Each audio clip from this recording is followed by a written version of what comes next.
Morning students. गृह विज्ञान विषय के इस यूट्यूब चैनल पर सभी का स्वागत है। और आज इस वीडियो में हम अध्ययन कर रहे हैं वृद्धावस्था में पौष्टिक तत्वों की क्या मांग होती है।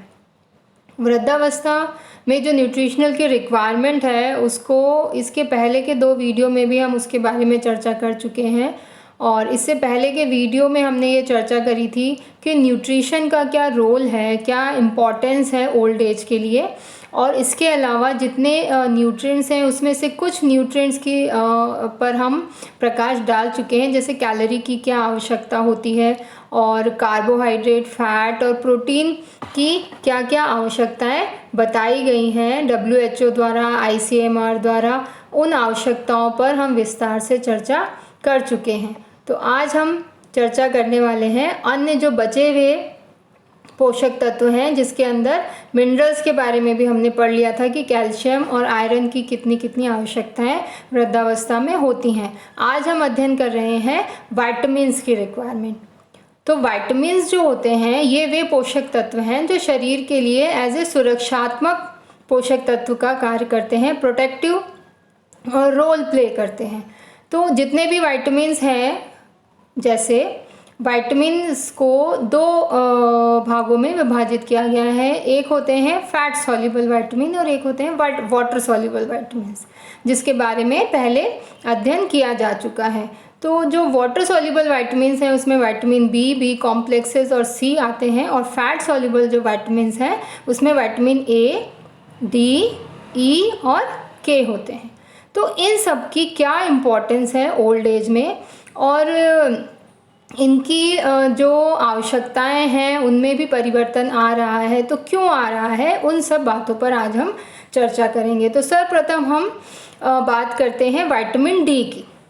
अब एल्डरली वाली जो स्टेज है, ओल्ड एज की जो स्टेज है, इस स्टेज में आके विटामिन डी की जो डेफिशिएंसी है वो बॉडी में देखी जाती है। इसके पीछे रीजंस जो होते हैं वो ये हैं कि जैसे सनलाइट में एक्सपोजर जो है बॉडी का थोड़ा कम हो पा रहा है, क्योंकि एक्टिविटी कम हो रही है, इसलिए सूर्य के प्रकाश की किरणें अगर कम मिल रही हैं शरीर को तो उसकी वजह से विटामिन डी की डेफिशिएंसी हो जाती है। और अगर विटामिन डी की डेफिशिएंसी शरीर में हुई है तो उसकी वजह से जो महत्वपूर्ण एक पोषक तत्व है कैल्शियम, खनिज लवण, जिसका खनिज लवण के टॉपिक में हमने अध्ययन किया था कि कैल्शियम जो है उसका एब्जॉर्प्शन जो है वो इफ़ेक्ट कर जाता है अगर शरीर में विटामिन डी की डेफिशिएंसी होती है। तो विटामिन डी और कैल्शियम दोनों आपस में कोरिलेट करते हैं। तो अगर विटामिन डी की डेफिशिएंसी हो रही है तो उसकी वजह से कैल्शियम की भी डेफिशिएंसी बॉडी में देखी जाती है। तो इस समस्या के समाधान के लिए ये आवश्यक होता है कि डाइट में कैल्शियम के सोर्सेज को इंक्लूड किया जाए। और साथ ही साथ अगर फूड सोर्सेज से कैल्शियम की पूर्ति नहीं हो रही है तो फिर डाइटरी सप्लीमेंट्स जो होते हैं वो भी डाइट में इंक्लूड किए जाने चाहिए। इससे होगा ये कि जब कैल्शियम बॉडी को बराबर मिलेगा तो बोन की जो डेंसिटी है, जो धीरे धीरे ओल्ड एज में आके कम होने लग जाती है, वो थोड़ी सी इम्प्रूव हो जाएगी। और इसकी वजह से ओल्ड एज में जो बोन के फ्रैक्चर्स होने के जो चांसेस ज़्यादा होते हैं वो भी थोड़े से कम हो जाएंगे।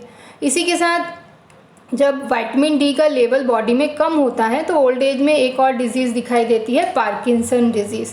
तो इस पार्किंसन डिजीज़ को रोकने के लिए भी जो डाइटरी सप्लीमेंट्स में विटामिन डी और कैल्शियम को यदि इंक्लूड किया जाता है तो इस तरह की समस्याओं का समाधान किया जा सकता है, बोन्स को स्ट्रॉन्ग बनाया जा सकता है। तो इस प्रकार विटामिन डी और कैल्शियम जो है यह डाइट के द्वारा लेना अत्यंत ही आवश्यक होता है। इसके बाद हम अन्य विटामिन्स पर अगर हम बात करते हैं तो कुछ विटामिन्स ऐसे होते हैं जो बॉडी में एज ए एंटीऑक्सीडेंट्स कार्य करते हैं। तो ओल्ड एज में क्योंकि डिग्रेडेशन वाली जो रिएक्शंस होती हैं, विघटनात्मक क्रियाएं जो होती हैं वो ज़्यादा होती हैं। जो सेल्स हैं, सेल्स को अपनी इंटीग्रिटी बनाए रखने के लिए उस बॉडी को एंटीऑक्सीडेंट्स मिलना बहुत ज़रूरी है, क्योंकि ये जो एंटीऑक्सीडेंट्स हैं ये सेल्स की आउटर लेयर में, सेल्स की जो सेल मेम्ब्रेन होती है जो लिपिड और प्रोटीन से मिलकर बनी होती है, तो ये एंटीऑक्सीडेंट्स जो होते हैं ये जो लिपिड्स हैं उनके ऑक्सीडेशन को रोकते हैं। तो ऑक्सीडेशन का प्रोसेस अगर धीमा हो जाता है, रुक जाता है, तो उससे सेल जो है वो अपनी इंटीग्रिटी को बनाए रख सकती है और जो डिग्रेडेशन वाली जो क्रियाएं हैं वो थोड़ी कम हो सकती हैं। तो एंटीऑक्सीडेंट युक्त विटामिन जो होते हैं वे हैं विटामिन सी, विटामिन ई और विटामिन ए, जिसे कैरोटीनॉइड उसका सोर्स है और उसे रेटिनॉल भी कहा जाता है। तो ओल्ड एज वाली स्टेज में विटामिन सी युक्त भोजन दिया जाना आवश्यक होता है।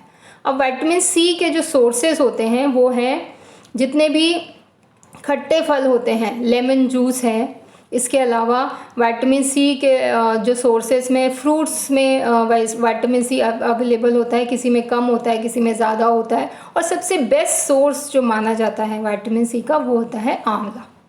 तो अगर आंवले को डाइट में रेगुलर इंक्लूड किया गया है, आंवले का इंटेक किया गया है, तो विटामिन सी की डेफिशिएंसी बॉडी में नहीं होती है। और इस तरह से ये जो आंवला और विटामिन सी रिच फ्रूट जैसे गुआवा होता है उसमें भी बहुत अच्छे अमाउंट में विटामिन सी पाया जाता है। तो विटामिन सी यदि व्यक्ति को मिल रहा है तो बॉडी कि जो एंटीऑक्सीडेंट्स वाली क्रियाएं हैं, ऑक्सीडेशन वाले जो प्रोसेस हैं वो स्लो डाउन हो जाते हैं। इसी के साथ विटामिन ई जो है, जो फैट सॉल्युबल विटामिन है, यह भी लिया जाना आवश्यक है। और साथ ही साथ विटामिन ए जो होता है, अगर उसको प्लांट सोर्स से लिया जाता है तो प्लांट सोर्स से वो कैरोटीनॉइड फॉर्म में प्राप्त होता है। और ये कैरोटीनॉइड्स जो होते हैं, जितने भी येलो फ्रूट्स होते हैं उसमें बीटा कैरोटीन फॉर्म में अवेलेबल हैं, और जितनी ग्रीन लीफी वेजिटेबल्स हैं वो बहुत अच्छी सोर्स होती हैं बीटा कैरोटीन की। तो इस तरह से फ्रूट्स और वेजिटेबल्स को इंक्लूड करना है डाइट में। और विटामिन ए, विटामिन ई और सी के इंटेक को अगर बढ़ाया जाता है तो जो ओल्ड एज व्यक्ति है उसकी हेल्थ को इम्प्रूव किया जा सकता है। उसमें जो होने वाले जो डिग्रेडेशन प्रोसेस है उसको कुछ हद तक कम किया जा सकता है। और साथ ही साथ इस स्टेज में यदि व्यक्ति बहुत ज़्यादा स्ट्रेस में है या वो स्मोकिंग करता है तो इसकी वजह से भी जो विटामिन सी की जो आवश्यकताएं होती हैं वो बढ़ रही हैं। तो फूड द्वारा विटामिन सी, ई और जो विटामिन ए है उसकी आवश्यकता को पूरा किया जाना आवश्यक होता है। और इसी के साथ अगर हम अन्य विटामिन्स की बात करते हैं तो जैसे जो विटामिन ई होता है, विटामिन ई जो है वो इम्यून सिस्टम को भी स्ट्रॉन्ग बनाता है। तो अगर विटामिन सी की अगर डेली डोज की बात करें तो 200 मिलीग्राम विटामिन ई लिया जाता है पर डे, तो वो इम्यून सिस्टम को स्ट्रॉन्ग बनाता है।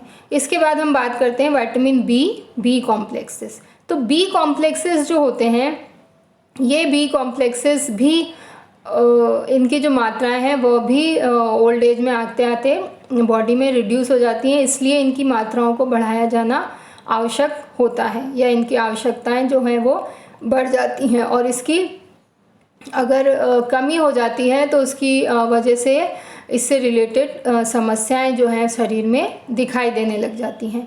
इसके अलावा जो विटामिन B6 होता है जिसको पायरिडॉक्सिन बोलते हैं, तो ये पायरिडॉक्सिन जो होता है वो इम्यून सिस्टम को स्ट्रॉन्ग बनाने में एक इम्पॉर्टेंट रोल प्ले करता है। तो इस प्रकार बी कॉम्प्लेक्सेस जितने भी हैं, vitamin thiamine, niacin, riboflavin, B6, pyridoxine जो है, इनको भोजन के द्वारा लिया जाना आवश्यक होता है। इसी के साथ हम बात करते हैं फॉलिक एसिड।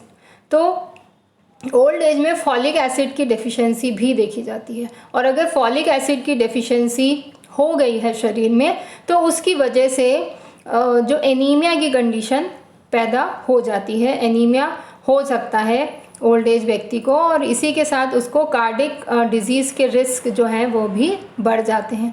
तो इसलिए जो फॉलिक एसिड रिच जो फूड हैं उनका कंजप्शन किया जाना बहुत ही आवश्यक होता है। इसी के साथ एक और बी कॉम्प्लेक्सेस है जिसे विटामिन B12 बोलते हैं, जिसे साइनोकोबालेमिन कहा जाता है। तो B12 डेफिशिएंसी जो है यह भी ओल्ड एज में आके काफ़ी देखी जाती है। B12 की जो डेफिशिएंसी है ये एडल्ट्स में भी वर्तमान समय में बहुत देखी जा रही है, और जो ओल्ड एज व्यक्ति है उसमें भी जो B12 की डेफिशिएंसी है वो देखी जा रही है। और इसकी वजह से होता यह है कि इसकी वजह से एक प्रकार का एनीमिया हो जाता है जिसे पर्नीशियस एनीमिया कहते हैं। तो अगर परनीशियस एनीमिया को क्योर करना है तो डाइट में जो B12 के सोर्सेस हैं उन्हें इंक्लूड करना होगा। और जो B12 विटामिन है, सामान्यतः देखा गया है कि B12 की डेफिशिएंसी जो है वेजिटेरियन जो पीपल होते हैं, जो केवल वेजिटेरियन फूड पर डिपेंड करते हैं, उनमें ये डेफिशिएंसी ज़्यादा देखी जाती है, क्योंकि इसका जो मेन रीज़न है वो ये है कि B12 के जो फूड सोर्सेस हैं, सारे के सारे फूड सोर्सेस जो हैं वो एनिमल सोर्सेस हैं, जैसे meat, fish, egg, milk products, उनमें B12 पाया जाता है। तो B12 की डेफिशिएंसी वेजिटेरियन पीपल्स में ज़्यादा देखने को मिलती है और ओल्ड एज में ये ज़्यादा देखने को मिलती है, और इसकी वजह से परनीशियस एनीमिया हो जाता है और उससे रिलेटेड कुछ समस्याएं जो है शरीर में दिखाई देने लग जाती हैं, जैसे हाथ पैरों का सुन्न हो जाना। ये एक बहुत कॉमन प्रॉब्लम है जो ओल्ड एज व्यक्ति में दिखाई देती है। तो इस प्रकार यह जो विटामिन्स हैं इनकी पूर्ति किया जाना बहुत ही आवश्यक है। अब हम बात करते हैं वाटर की। तो वाटर जो होता है, एक सामान्य एडल्ट जो होता है उसमें उसकी बॉडी में लगभग 60% तक वाटर होता है, बट जो ओल्ड एज होता है उसमें ये जो वाटर है, बॉडी वाटर, ये रिड्यूस होकर लगभग 50% तक चला जाता है। तो अगर बॉडी वाटर रिड्यूस हो रहा है तो इसका बुरा प्रभाव ओल्ड एज व्यक्ति के शरीर पर पड़ता है। तो जो पानी की कमी हो रही है शरीर में, उसको पूरी करने के लिए जो ओल्ड एज व्यक्ति हैं उन्हें दिन में 8 से 10 ग्लास तक वाटर कंज्यूम करना चाहिए। और या हम यूँ कहें कि लगभग 1500 ml जो पानी है प्रतिदिन कंज्यूम किया जाना अत्यंत आवश्यक होता है। अगर शरीर को हेल्दी बनाए रखना है तो शरीर का जो वाटर लेवल है, वाटर बैलेंस जो है, उसको बनाकर रखना बहुत ही आवश्यक होता है। इसके पश्चात हम चर्चा करते हैं कि WHO द्वारा जो रिकमेंडेड न्यूट्रिएंट बताए गए हैं ओल्डर पीपल्स के लिए, इनके बारे में हम पहले पढ़ चुके हैं। यहाँ पर एक टेबुलर फॉर्म में आपको बताया गया है।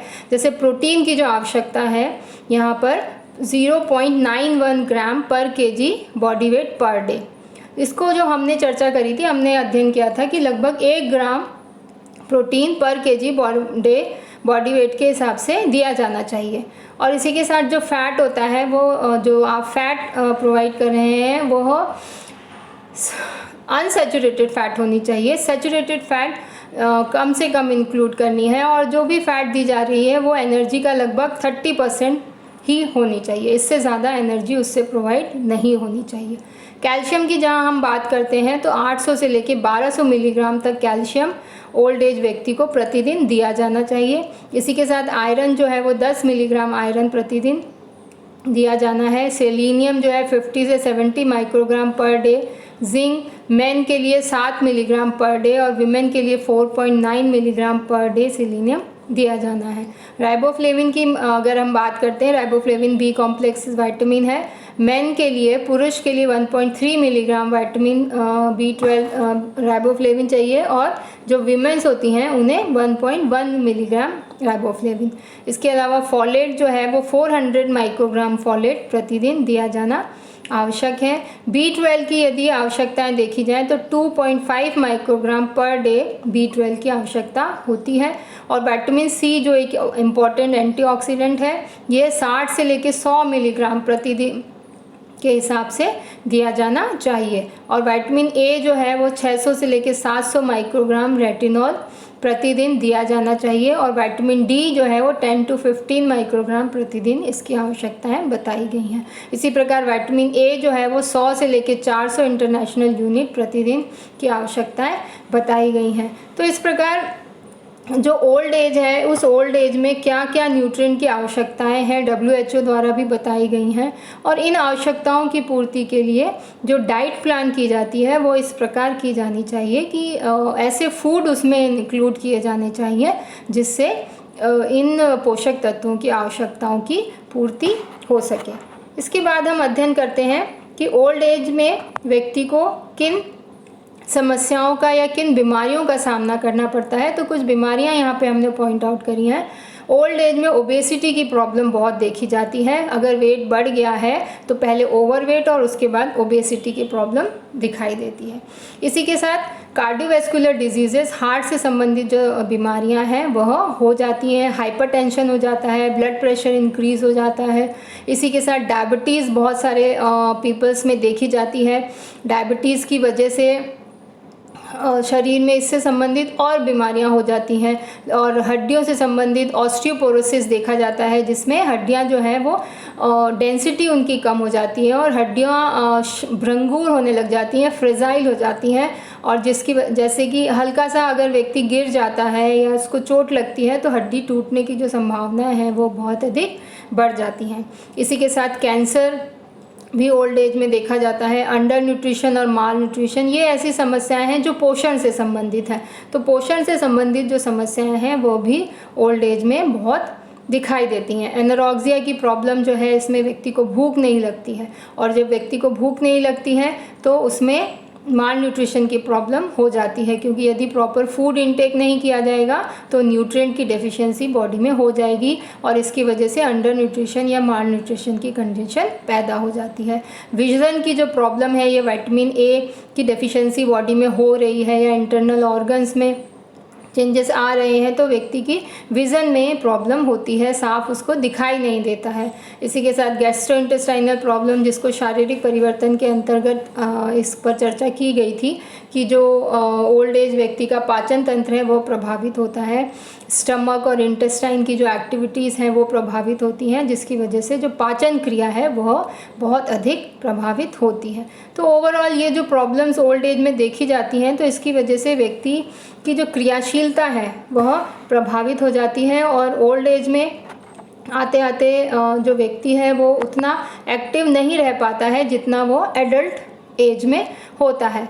तो यहाँ पर आपको दिखाई गई है लाइफ की डिफरेंट स्टेजेस दिखाई गई हैं, जो चाहे शेषावस्था से या इन्फेंसी, चाइल्डहुड, उसके बाद एडल्टहुड, एडोलेसेंट, एडल्ट और लास्ट में ओल्ड एज की कंडीशन आपको यहाँ पर बताई गई है। तो इस प्रकार यहाँ पर वृद्धावस्था में पोषण या न्यूट्रिशन ड्यूरिंग जो ओल्ड एज है उसका पूरा चैप्टर यहाँ पर समाप्त होता है और यह न्यूट्रिशन ड्यूरिंग ओल्ड एज का लास्ट वीडियो है। आशा है आपको यह चैप्टर समझ में आया होगा और जितने भी पॉइंट्स, जितने भी बिंदुओं पर हमने चर्चा करी है उन बिंदुओं को पुनः आप दोहरान करेंगे और इससे संबंधित अगर कोई समस्या आपको आती है तो मुझे मेरे पर्सनल जो मेरा ग्रुप है, व्हाट्सएप ग्रुप है, उस पर आप इस समस्या का समाधान प्राप्त कर सकते हैं। धन्यवाद।